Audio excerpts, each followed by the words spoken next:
Hi and welcome back. Thanks for joining me again in Clint's workshop. So what we're going to do today, if you remember last week's video, we said that we'd be looking at generating a taper using the compound slide the compound slide which is here. I'm going to show you that now. First of all, I want to take a look at the compound slide and we'll continue now.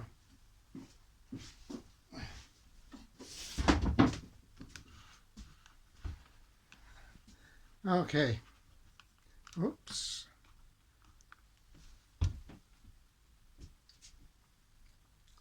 We're going to generate a taper.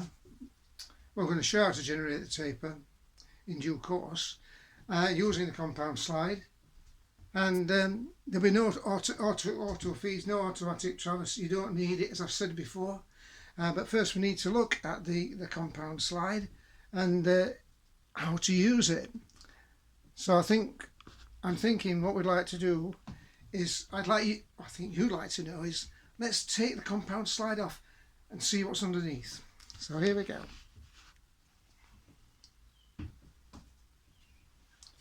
This is a tool which we use for unfastening releasing the compound slide. I'm going to just adjust the camera a little bit more. Okay.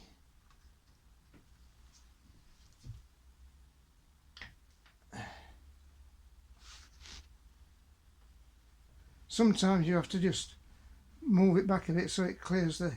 You can use an ordinary Allen key, but with one with a handle on it's much easier. Release that one at that side, and then there's another one at the other side here, which we can release. Like so. Now, what we have to do is we're going to lift this off vertically, move it out of the way so I can show you what's underneath and how the actual thing is fastened. So, as usual, we're going to take something off, need to put it somewhere. So what I'm going to do is to place it over there, okay, and that's there to protect the bed of the lathe, because this it's no lightweight pick up, but it's manageable. But the thing is, we don't want it to damage any of the V-ways, okay? So you'll find that just releasing it, and we're trying to give a vertical lift here, it doesn't want to come because we've not released it far enough. I've done that deliberately, and you'll see why. So first of all, it's released it, and we actually, so we can turn it, but I'm just cleaning around the edge here, just made sure there's no swarf or things gathering around, which there usually is. Okay, so that's that. Now you'll find that this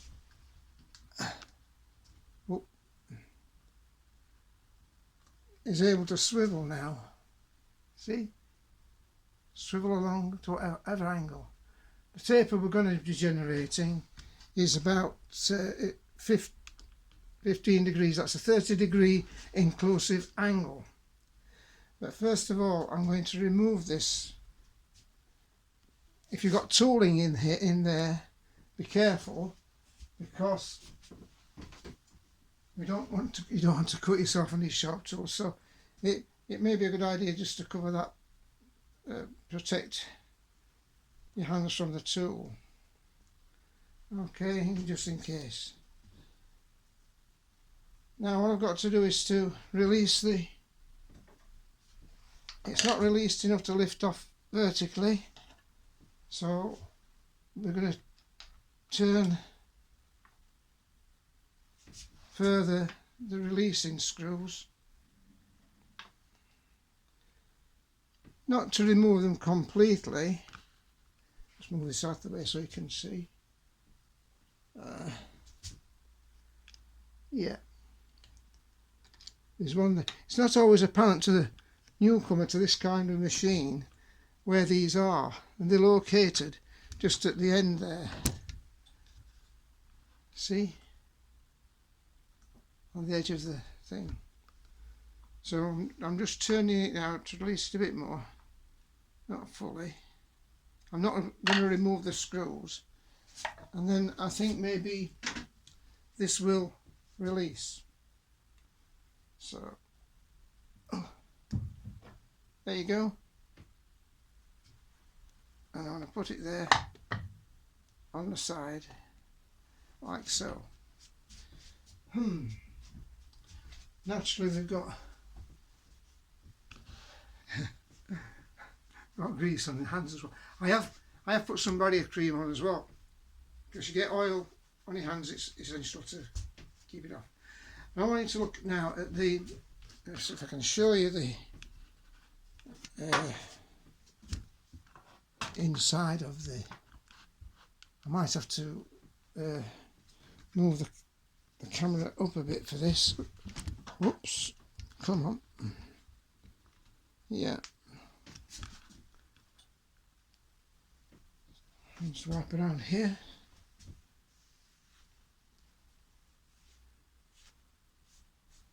And you'll see there's graduations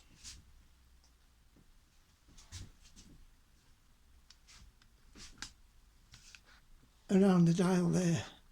See if I can put this some light on the subject, see if it that makes it better. I think you can see the graduations around there, okay? And the zero starts not at 90 degrees to that, so you can see it there. And we're going to be set it at 15 degrees, which will give it an inclusive angle of 30 degrees. Okay, so what I want to look at is the actual location of the clamping bolts there. These are not just ordinary Allen screws, because inside they activate a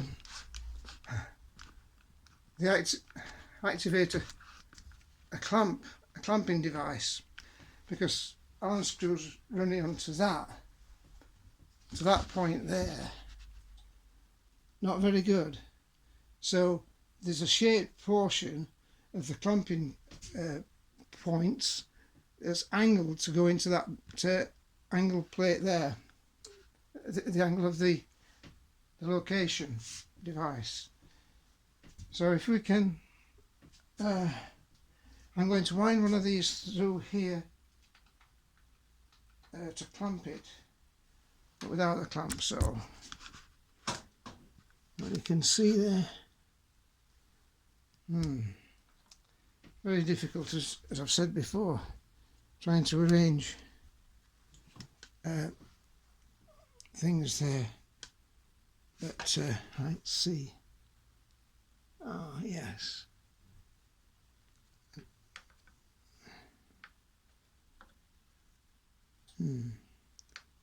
I think it may be better to try the other one. I'm not sure whether you can see that. Let's have a look now. Oops. Very difficult.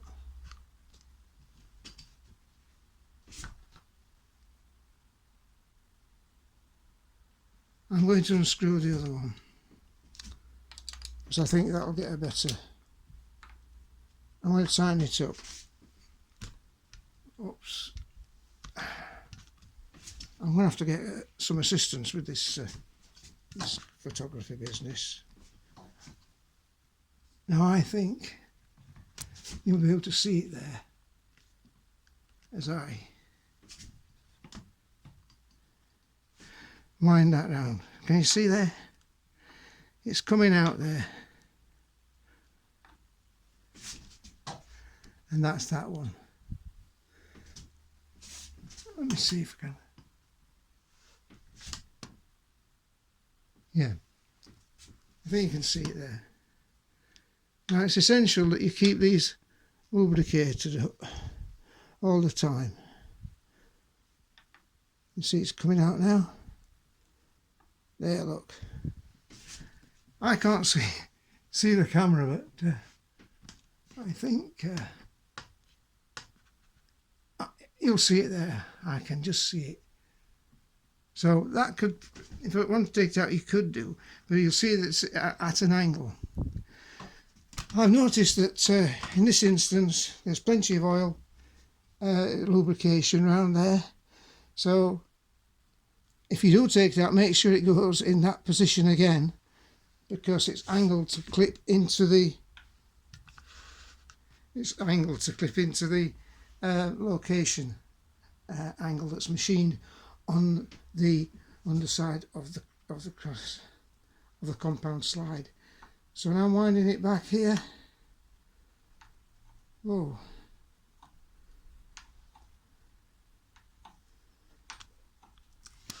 making sure it's clean. So we've retracted it. Look, that's coming back again. Show you once more. And now I'm winding it back again to make sure it clears the location point, which is that diameter there. So having done that,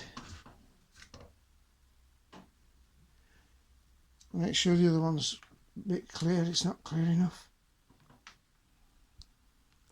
And that's that. So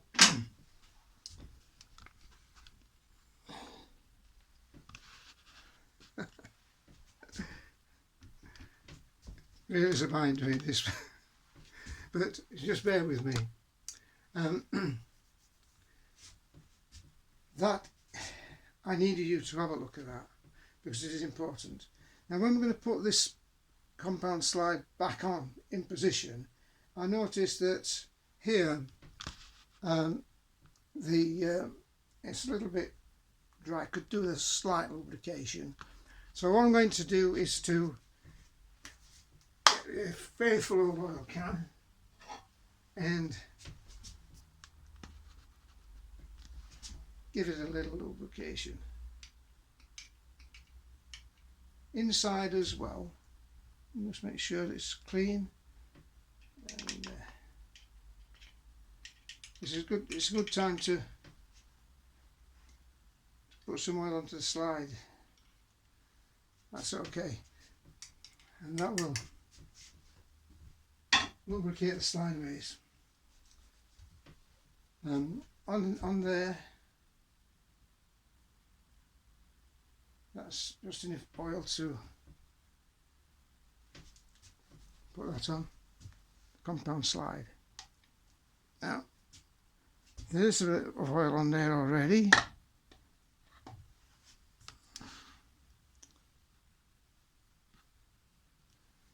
But I can just make sure there's no debris on there, which there isn't.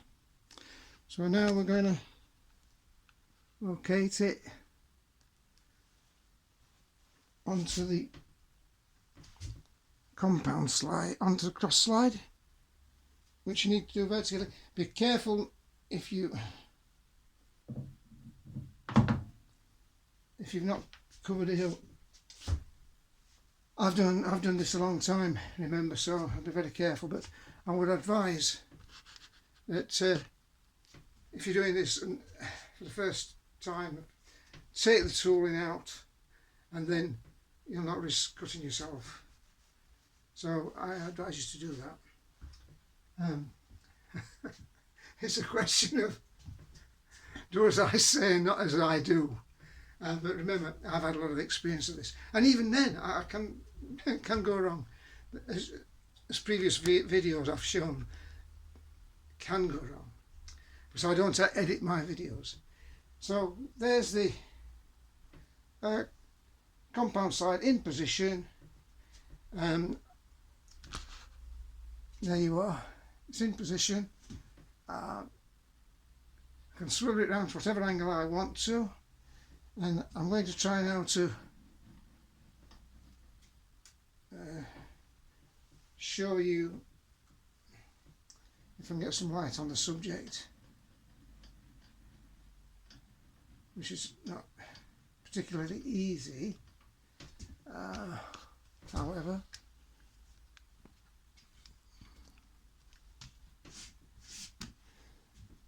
I think this light is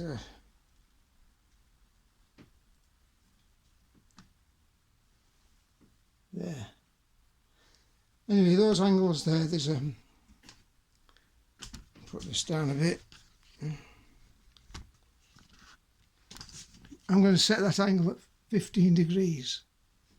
It is difficult to see, but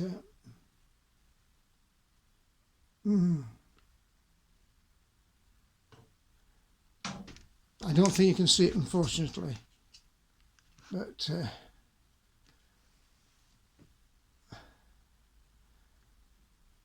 I think you see the angles there. That might be okay. So to set this, I'm going to have to look at the pointer there is 0 there, and the line is that I'm setting it to is just there on that machine. It's very faint, so you know, even without the camera it can be a bit faint. I think they could have machined the cursor line a little bit deeper, but nevertheless it's an old machine. But that's the 0 where it's at now. So I want to generate a taper, okay, an external taper at 30 degrees inclusive angle. So I move the cursor around to the 15 degrees point, which is there. I'll try to nip it up at this side first, because I won't be able to get at the other. Yeah.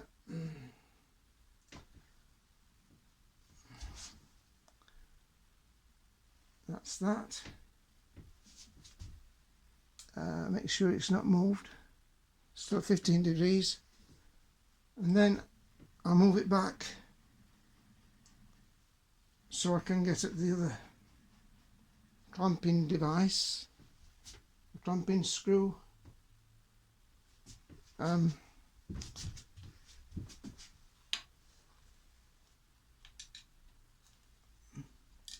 Which is a bit awkward for me to do it in the anyway.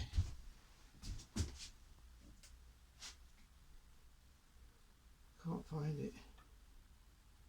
There.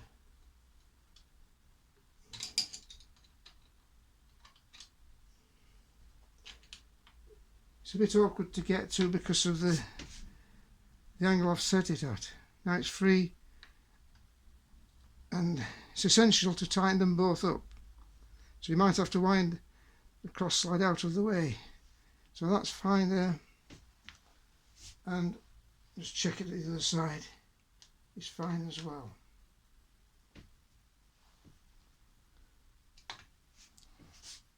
That's okay. So there it's set at the required angle. And I will tell you that you have to make sure before you start adjusting these things, you have to make sure that the the screw of the hexagon socket, this is the spanner, is free of debris. Those screws are located in a position when you're turning, all the swarf gets into the edges, so you can clean anything out. There's nothing in, because I keep my machines clean, but you can clean it out with a small item like that, or a piece of wire to get rid of any swarf. Time is well worth spent doing that, otherwise you'll get a build up of swarf and things which could lead to damage to the screw. and believe me, they can be difficult to replace because it's an old machine. They don't make them anymore. So look after it, it'll look after you.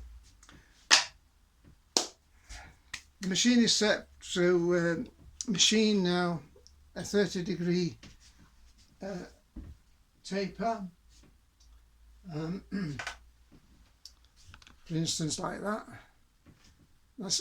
That is a 30 degrees inclusive angle on this nozzle.